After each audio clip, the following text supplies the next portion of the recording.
Hear that screaming? That's people in Shanghai that are locked in their houses. Has there ever been a clearer picture of what hell is like? 25 million people imprisoned in concrete apartment blocks, screaming for help and slowly starving. In the words of a Western journalist called Jeff Groleman, who is apparently stuck in Shanghai, quote, "This is the biggest, richest, most international city in China, and people are starving without medicine, without freedom. Parents are separated from their children, the military is on the streets, and Shanghai's optimism has ground to a halt." But it's worse than that. Some in Shanghai are so desperate they are crying out for food. Watch. And people are complaining that stores have run out of food, and it's nearly impossible to schedule deliveries because couriers can't keep up with the demand. One man in Shanghai documenting the shortages on Twitter says, "We had 3 deliveries that were booked to deliver today. All 3 were cancelled."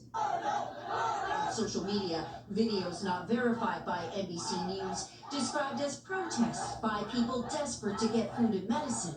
Store shelves cleared out. This man on the street, Look familiar? what am I supposed to buy? What am I supposed to eat? The government's doing that to us here. Drones telling people to stay home. On purpose. Control your soul's desire for freedom, it says. And in this video, Control your... yell at the police at one point. They say, Oh my God, did you hear that? "We are starving," they scream at stony-faced police as drones overhead tell them to stop longing for freedom. Hey, can you This believe is that the shit? richest city in China, and you never thought you'd see anything like That's it. why they're going after them, because they're the affluent. They're the ones that speak their minds. And so they took their animals to intimidate them, beat them with shovels. That's China. So from the perspective of China's central government, the problem is not COVID. The problem is Shanghai itself.